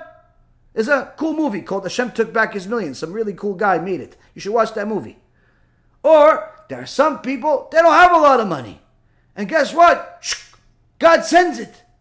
Amazing. They didn't have money, and the next day, they have money. And it wasn't even the lotto. They invented something, they bought something, they sold something. You know what? There's a movie. The same movie. Hashem took back his millions. I think that's in there too. The most ridiculous reasons in the world that people decide their future, husband or wife, are money, looks, that are... We're not talking about, listen, she's disgusting to me or he's disgusting to me type of stuff. We're talking about minimal stuff. And guess what happens with those people? They end up single. They end up single and eventually settling for somebody that wouldn't have even looked at them 5 years ago had they themselves not become desperate too. Because they've aged out already. And this, Rabotai, is because of a character trait flaw that people have. Either it's a lack of belief in God altogether, or it's simply people thinking that they're much more beautiful, rich, smart, or whatever other thing than they really are. And the rest of the world is all deformed according to their eyes, according to their logic, according to their mind. And guess what? Those people end up being either Baalei Tshuva and become the best people in the world, or the most miserable people in the world without doing tshuva. Because they end up alone, or they end up settling for somebody that they don't really want to, or they end up wanting, getting the arm candy that they've been looking for and simply getting divorced 2 or 3 years later, like it happens here. 2 out of 3 relationships end up with a divorce here in America. So it's not a new secret. Divorce has become standard. So if a person takes the opportunity that while you are alone, you have more time, less responsibilities, perfect yourself as a character, continue looking. And of course, opportunity arises, Hashem send you something, take advantage of it. But don't be a fool and start thinking that, if she's not perfect, if he's not perfect, then I'm not gonna... Are you perfect? The more a person refines their own character traits, the more they're going to start seeing their own imperfections that need work. And guess what? The beauty in others. The beauty in others. The potential in others. Yeah, you know what? Maybe the looks are not perfect, but that could be fixed. Maybe the bank account is not perfect, but that could be fixed. And guess what? The Gemara says one of the greatest times, at the time of the Bet HaMikdash, that Am Yisrael would have each year is Simchat Bet HaShoeva. The Simcha that would happen at the end of Sukkot. That was a Simcha. Why? All the boys and all the girls would gather and everybody would pick a shidduch. Everybody would pick a shidduch. But everyone, they had conditions. What's the conditions? Everyone wore the same beautiful dress. You didn't have one girl that's rich wear the $5,000 dress and the poor little girl wear a shmata. No. Everyone got a beautiful dress. Everyone looked beautiful. The best of both. But there, of course, there's beauty of clothes and there's natural beauty. And then there's the ones that are not. And the ugly ones would tell the boys, pick me to be your wife. Pick me. Why? I'm a good woman. And if you spend money on me, you can beautify me. So then you'll have both good woman and beauty. And beauty. So a person doesn't realize, wait, why do I have to beautify her? Guess what? Every woman you get, you have to beautify sometimes. This is the most ridiculous thing in the world. That people think, no, she has to be perfect when I meet her. What do you think? She's going to stay 20 years old forever? What do you think? You're going to stay this way forever? And this is one of the most ridiculous things in the world today. People pick, and they're so picky that they're willing to waste another year of their life. 2 years, 3 years. Why? Because they couldn't find the perfect one, the 10 that they're looking for. And guess what they'll have? They'll have 10 opportunities and then 0 choices. No one will marry them. And eventually they end up settling with a woman that perhaps they would have picked her to be a cleaning lady in the past. Why? Because that's what happens to such people. If they would have taken advantage of the Holy Torah and applied it to themselves, perfect themselves, and see the flaws they need to work on, and then see the beauty of others, guess what? The ugliness would disappear because you'd see beauty. Because your eyes will be holy and you see that everyone has beauty in them. And even more so, you'd see what you can build with this person, not what you can just do with this person. And this, Rabotai, is one of the biggest things that a person could do for themselves as a service to themselves. As a service to themselves. And if a person has pride issues, says the Chazon Ish, there's cure for that.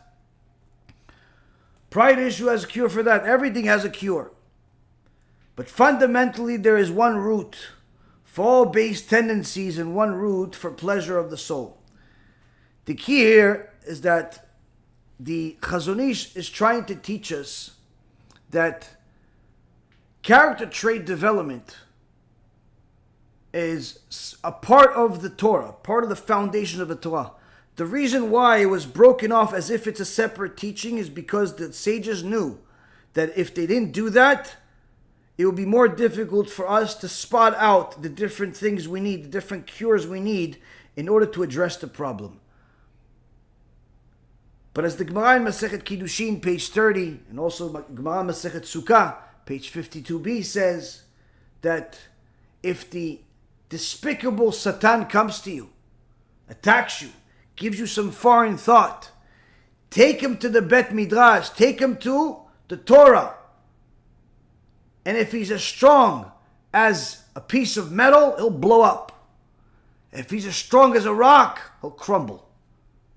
What does this mean? This means, Rabotai, that the cure for all of our spiritual ailments, all of these lust for money, lust for sex, lust for all types of other things, the cure for it is Torah. And Torah has the teachings that is certainly regarding the laws, but also regarding behavior. And the two go together.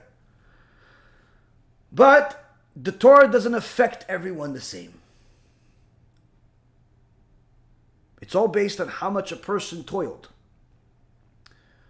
Now, one of the things that the people that like to speak against the Torah like to spot that is in their eyes, controversial, is that the Torah says certain things about Gentiles that they obviously don't understand, but they look like the Torah is very negative towards non-Jews. Now, of course, this is not true because if a person actually learned enough Torah, they'd see that there are certain statements in the Gemara that tell us that we have to be very careful when we treat non-Jews, much more even than Jews. If a Jew steals from another Jew, then it's a sin of stealing. But if a Jew steals from a non-Jew, like they're doing in cash advance business, with all this high interest and stuff like that, that's not only stealing, but it's also Chilul Hashem. So in essence, the sin of stealing against non-Jews is bigger because it desecrates the name of God.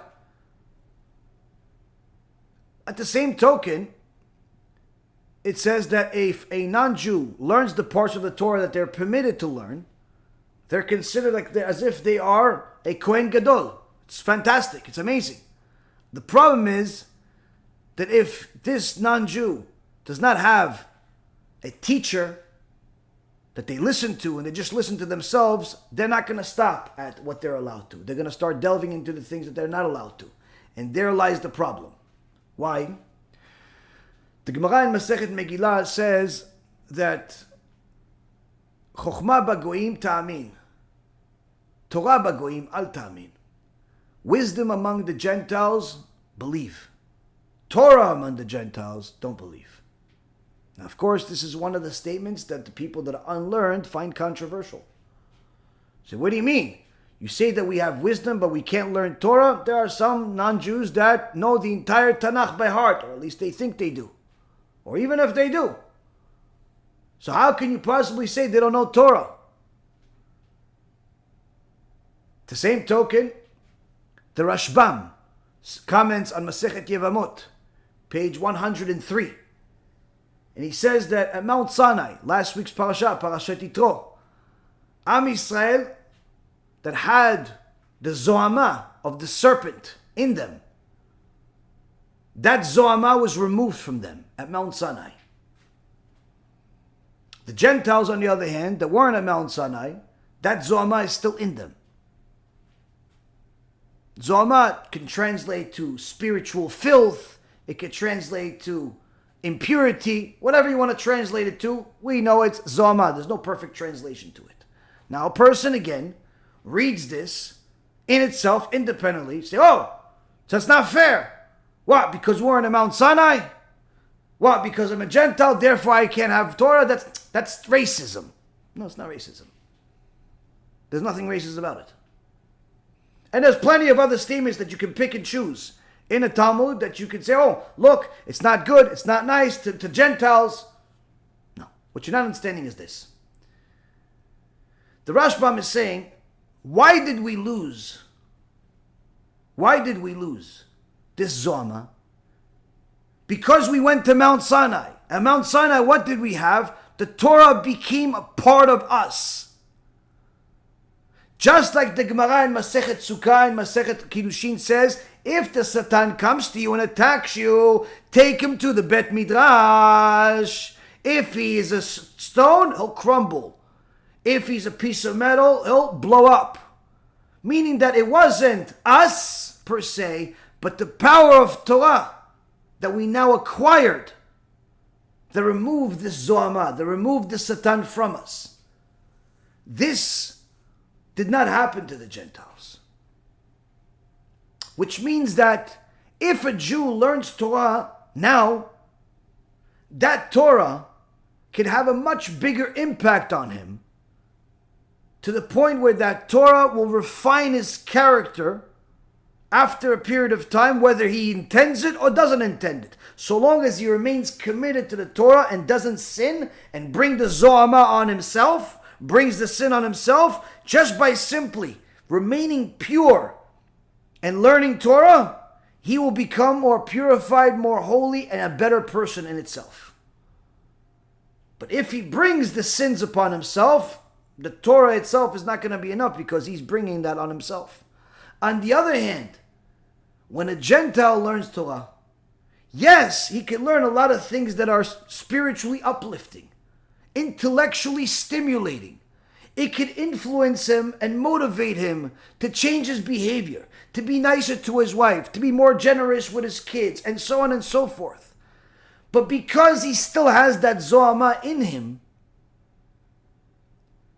the Torah itself is not going to be enough to get him to overcome all of these spiritual obstacles, all of these character trait flaws. Where if the Satan comes to and attacks him, where it's a beautiful girl, or a boy, or it's a money, or it's a this, even if he learned Torah for 10, 20 years, he doesn't have the same tools to defend himself, because that Zohama is still in him. And therefore, he could lose everything he gained in a single act. Whereas a Jew could also lose, but his loss usually is gradual and unfortunately could be much worse in the outcome. But it's usually gradual. It's not something that one day he's the biggest and the next day he's a kofer gamur. It doesn't usually happen that way. It's usually a gradual. The Gentile, on the other hand, could literally go from somebody that learns and does good things, the next day he's an anti-Semite, hates the Torah, makes fun of it. Why? Because again, the spiritual defense mechanism that the Jew has acquired by being at Mount Sinai, and if somebody converts, they're in essence acquiring that also, is going to be much stronger.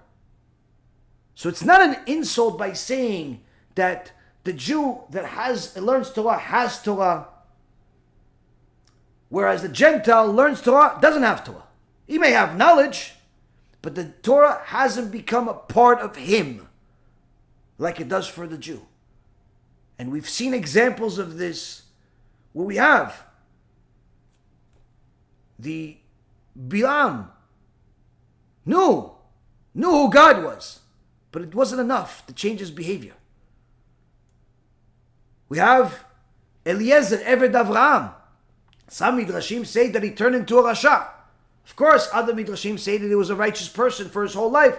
But the point being is that there was somebody that was connected to Avram that was very, very righteous, whether it's Eliezer or it's somebody else, that left it all and became an enemy of Am Yisrael for generations. How? Simple. The Torah did not become part of him. He understood it, he saw it, but he did not live it. This is also part of the reason of why I tell people that if you're able to convert to Judaism, do whatever it takes to do it. Because the benefit may not seem so great when you're still not Jewish. Because in essence, what you're seeing is, listen, I'm learning now. I'm celebrating the holidays already, so why do I need to push myself? Whenever it happens, it happens. No, if you can push yourself, push yourself. Because whatever you got to before conversion is nothing in comparison to what you'll be able to get to within the first 5 years after conversion. And trust me, I've dealt with enough converts to know this for a fact. So, the spiritual tools that you have as a Jew are a world of difference than what you have as a Gentile. Now, this doesn't mean that all Gentiles are bad or all of these other statements that people like to make to say. But the fact that Hashem chose Am Yisrael and they accepted the Torah at Mount Sinai, it's a part of everybody's religion, whether you're a Christian or you're a Jew or you're a Muslim. Everybody knows Am Yisrael was chosen at Mount Sinai. They were the people. They received the Torah. Hashem made a statement that he will never change a nation, despite what anybody will tell you after. That's the reality. That gave them a certain spiritual power you could also acquire for yourself if you become part of Am Yisrael. Now, everything we've said until now, until this last segment, about the spiritual tools, improving yourself, you can apply all of that to whether you're a Jew or a Gentile. But the most potent effect, a most extraordinary effect, will be on the most potent neshama. Meaning that if you are a Gentile, using everything we said in this shiur and everything others before it, will have a certain impact on you. Certainly benefit, certainly better, certainly amazing. But always remember that you have to work extra hard just to maintain it. And you have to work extra hard not to lose it. On the other hand, the Jews, that impact, by doing all of this, will have an extraordinary effect on your life. You have to be very careful not to go on a road of mistakes and leniencies and all types of skipping this and skipping that, because if you fall, chas v'shalom, you'll end up being worse than everybody else in creation, including the worst Gentiles that ever lived. Why? The Pasuk says, the conquerors, your destroyers, come from within you. The worst enemies of Am Yisrael throughout all of history have been Jews. Meaning, we are our own worst enemies. Yes, certainly the Babylonians and the Egyptians and the Assyrians, and the Romans and the Greeks, and they all were used to attack us. And the Nazis, yes, they're all evil, they're all bad, blah, blah, blah. But why did Hashem allow them to do all that stuff? Because we did certain things. And guess what? Some of the tools he used in this world were Jews that left the tradition. Jews that left the Torah and joined the enemy. Hence the reason why there were Jews that joined Paro, Datan ve'Aviram, caused Paro, influenced them to chase after Am Yisrael. Jews helped Nazi Germany fight against their own brothers. 150,000 of them were in the Nazi army. They were killing their own brothers. How could such a thing be? The Greeks had a bunch of Jews join them. How could that be? Because if we are not careful about our own spiritual status, that extra elevated status that we can attain because of Mount Sinai, that the Gentile can't attain, also has an extra level of downside that makes us worse than everybody else out there if we don't attain the levels that we need to. So you see, if you're able to convert and then be on a spiritual elevation on a regular basis and constantly toil to improve yourself, certainly convert as soon as possible. On the other hand, if you can't, still, you have a lot of work to do to improve yourself, but be very careful of the things that I mentioned. If you're a Jew, if you haven't already got on the right road, get on it as soon as possible. Why? Because you're running out of time. Hashem is not going to wait for you forever. Before Mashiach comes, everyone will have to make a choice. You'll either turn into being completely righteous or completely wicked. You're making that choice now. BeEzrat Hashem, each one of us will have the necessary spiritual strength to make the right choices. Because the reward for making those right choices is unlike any other. To finish off, I'll tell you a story since we mentioned Rabbi Abramsky. I heard this from my Talmid Chacham in Eretz Yisrael, and he said the story in probably a much better way than I can.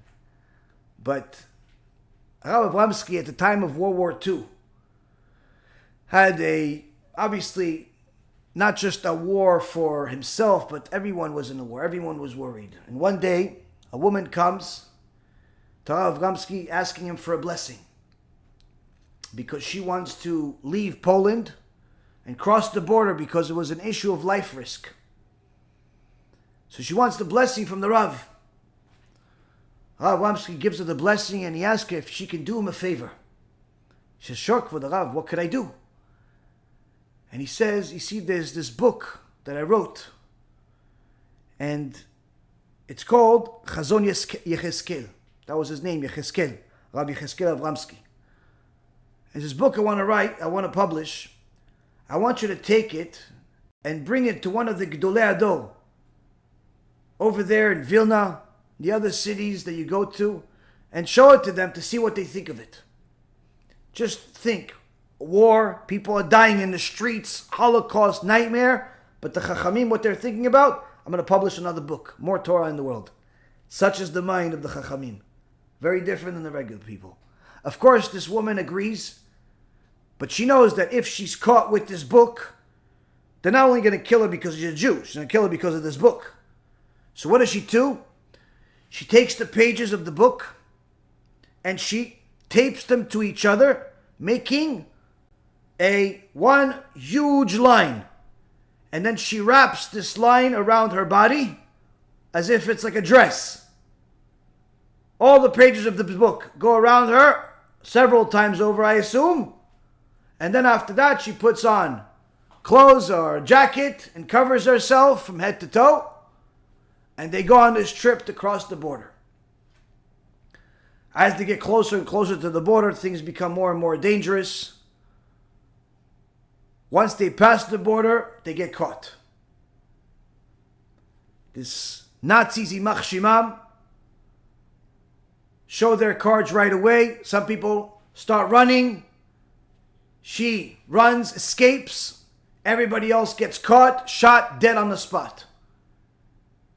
But the Nazis don't give up on this woman. And they keep chasing her.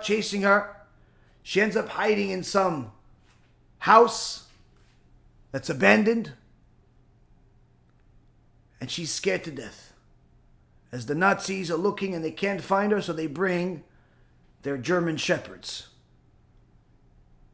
to go look for this woman, this Jew that dared cross the border.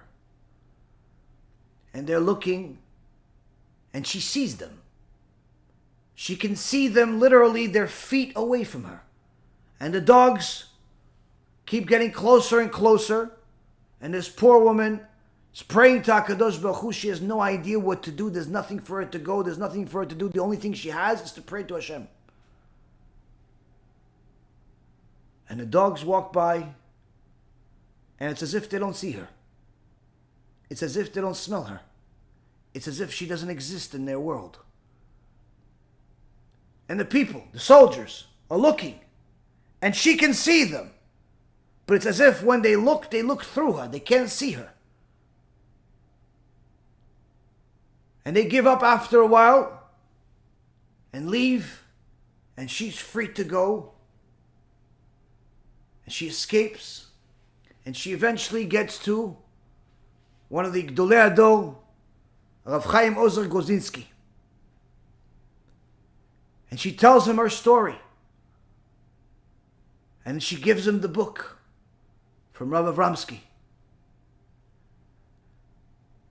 After Rav Chaim Ozer looks at the Sefer, tears start coming down his eyes.